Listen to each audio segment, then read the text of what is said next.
Across fields from the Somerset village of Priddy, in the heart of the Mendip Hills, a small stream flows down an immature valley, reaches a small depression, and disappears underground.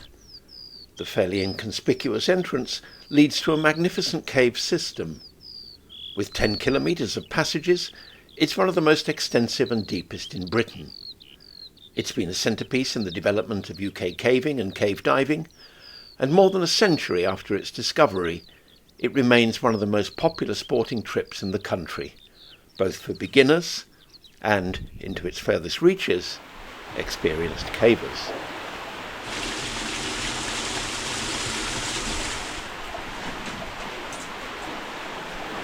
More than 100 years ago, the geologist and archaeologist Herbert Balch from Wells realised the importance of the stream as the chief feeder of the River Axe at Wookey, and the cave was entered for the first time in August 1901. Over the course of just 2 days, a group of early pioneers, dressed in tweeds and illuminated by candles, followed the stream underground and continued as far as the water chamber.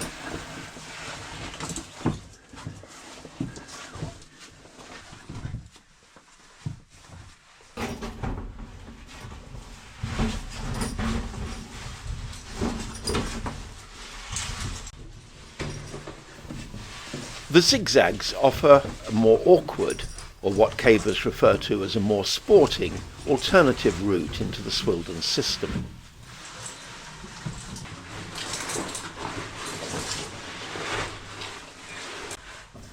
The narrow climb down, known as Jacob's Ladder, leading to the short dry way, was discovered a few years after the main stream route was pioneered by the early explorers. The short dry way offers an easier and drier route to the water chamber via the old grotto.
Below the old grotto, the short dry way reaches a small tributary stream. Upstream leads to the long dry way, while downstream soon leads to the water chamber, where the main Swildon stream is rejoined. The passage weaves between the first of many sections of flowstone formations where, over millennia, percolation water has left deposits of crystalline calcite on the roof, the walls and the floors, in the form of delicate pendants, ribbed curtains and stalagmite bosses.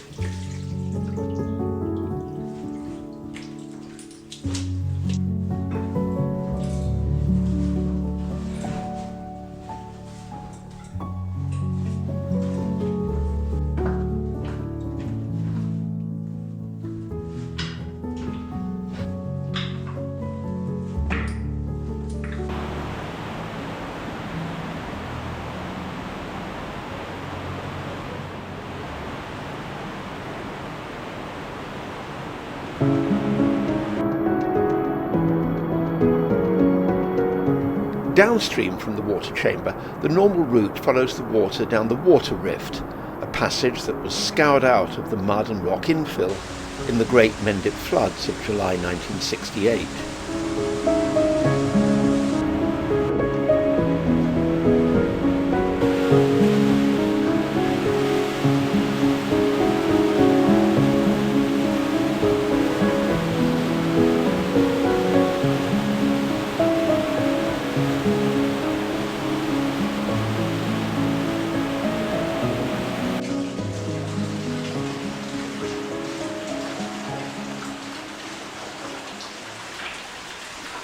tributary stream, Rolling Thunder, joins the water flowing down the wetway at the bottom of the old 40-foot pitch.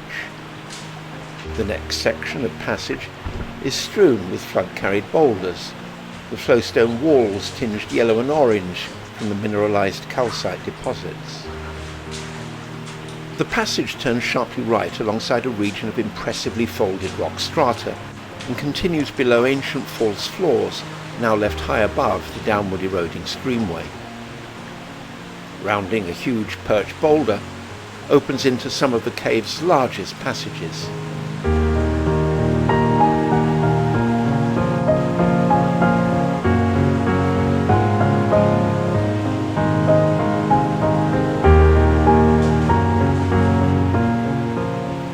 Major cave discoveries are still being made on Mendip, almost always only after many years of exploratory effort.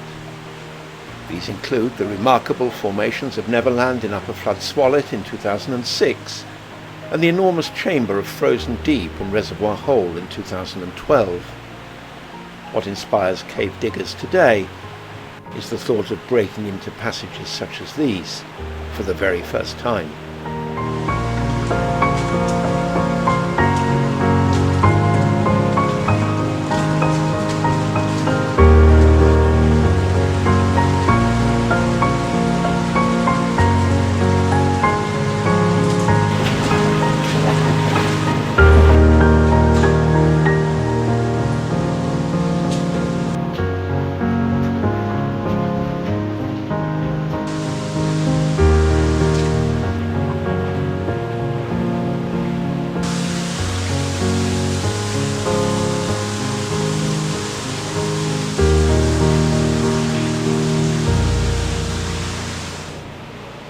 A 20-foot drop guards the next section of the Swildon streamway. First reached in 1914, it was only descended 7 years later by a party led by E. A. Baker on the 20th of July 1921. Active in the late 19th and early 20th centuries, Baker was known for his detailed accounts of cave exploration and for his contributions to British caving literature. The water rift, the 20-foot pitch, and indeed many other sections of the streamway become dangerously impassable in high water conditions.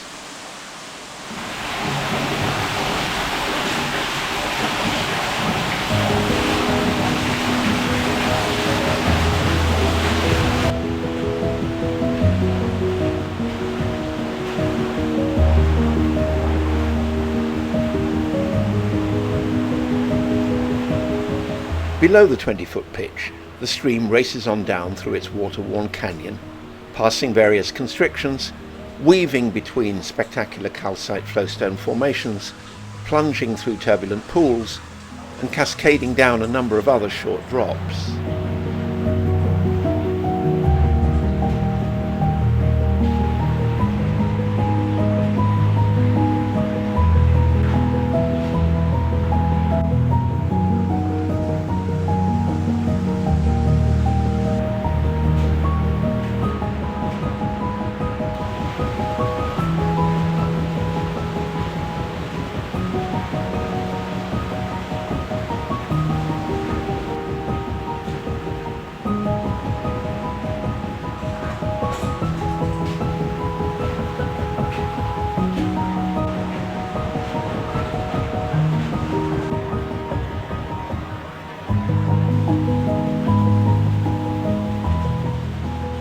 The next obstacles are the double pots, two short but awkward climbs in quick succession, both landing in wide, deep and uneven water-scoured pools.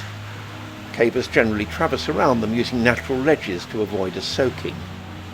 Baker also passed these on the 20th of July 1921 during a marathon 12-hour trip.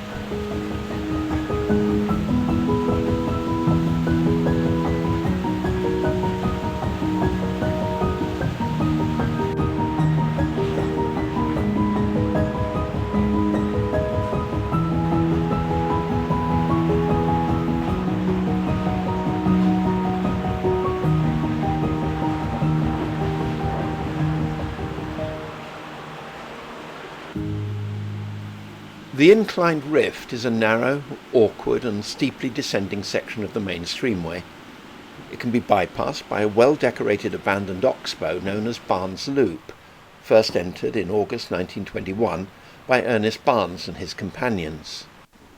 Along its 30-metre length, calcite flowstone drapes the walls, delicate stalactites hang like crystal chandeliers, and clear Gao pools shimmer with crystalline light.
The entire oxbow remains well preserved more than a century after its discovery, both ends of Barnes Loop guarded by somewhat delicate climbs.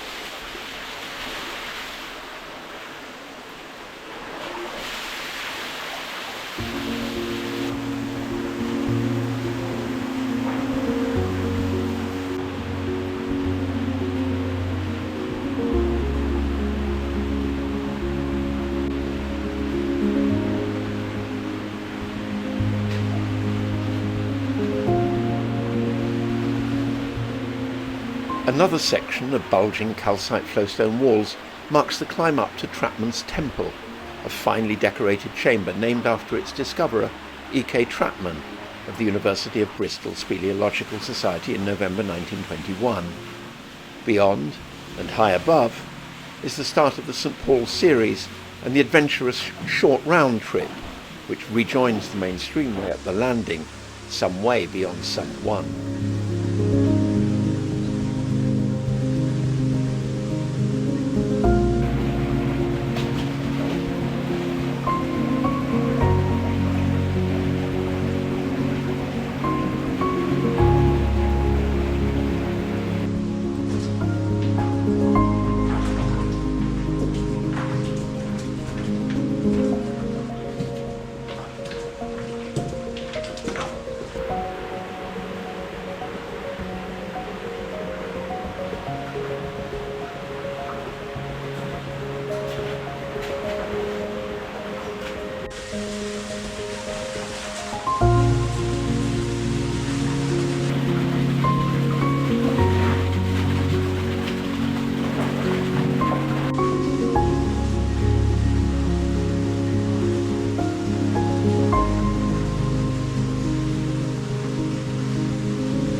Sump 1, where the roof drops down to meet the water, was reached in 1921 and was the next major challenge.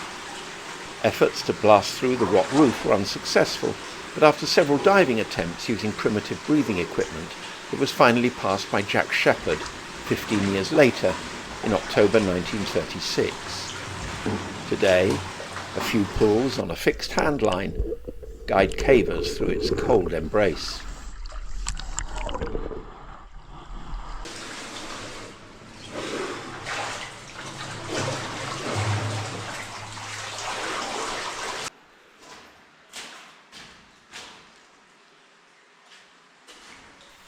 Beyond Sump 1, the passage descends less steeply and the water flows more gently.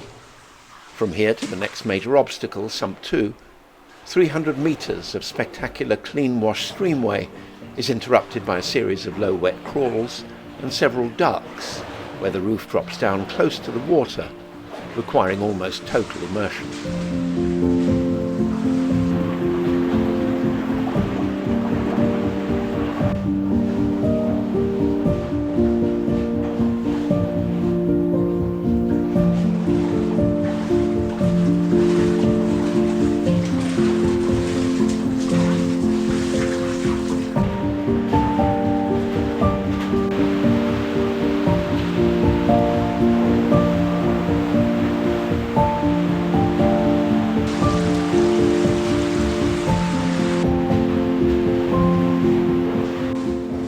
At the landing, the stream passage turns sharply south.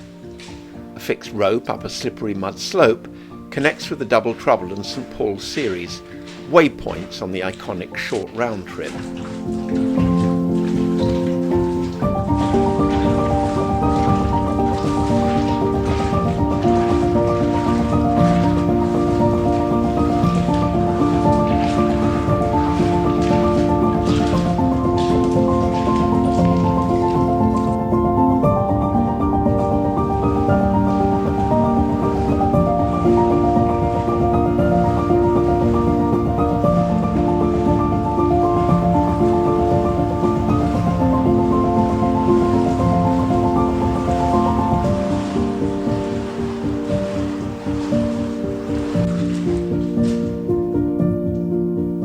Sump 2 is the end point for most.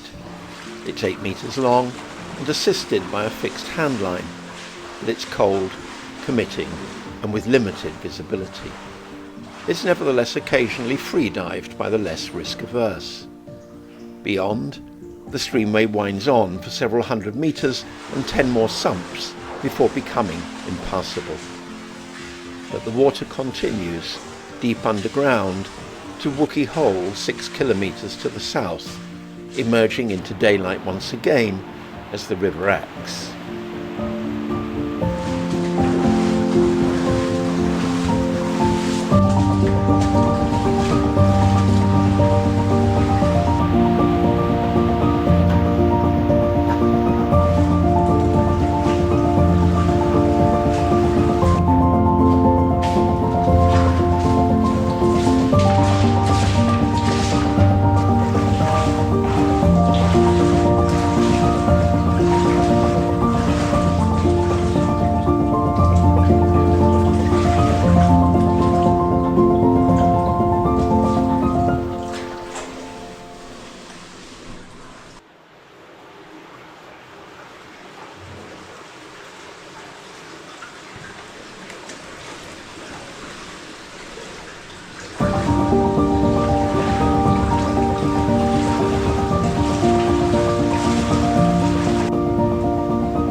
Swildon reaches a depth of 167 metres, making it the third deepest system on Mendip, and perhaps surprisingly, with only its single 20-foot pitch, deeper than all but 5 of the classic Yorkshire pots.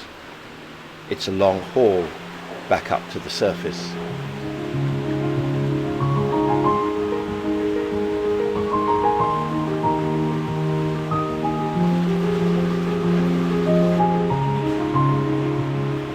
The inclined rift, lying below Barnes Loop, is the direct route that has been carved out by the Swildon stream and the passage most frequently followed by cavers. But it's narrow, awkward and steeply inclined, and requires the careful use of friction holes on the rough side walls, traversing over the drops below.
From the water chamber, the wet way is an alternative route which follows the direct course of the stream back to the surface. The water rushes through a series of low passages between narrow rock walls and takes in a couple of moderate squeezes and one or two awkward climbs. A thorough soaking can't be avoided.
That was hard and cold. Always is, always is. Yeah. So you often say that Swildon's is your favourite cave. You're going to tell us why? Well, ever since I first did it as a schoolboy, it's clean washed, it's noisy, vibrant, exciting, and you don't have to go far before it throws up some of the challenges that it does. I always remember coming past Trapman's Temple, discovered by Trapman in 1921, more than 100 years ago. I knew the guy. I met him in Ireland in 1975 on a caving trip with the University of Bristol Speleological Society. So that was more than 50 years ago, and in a sense my own link with this cave's very long history. What it must have been like for the early explorers with their rudimentary kit and coming across the pitches, the double pots and the sump. I mean, I take my hat off to the people who first pushed that one. Let's get going. Let's go.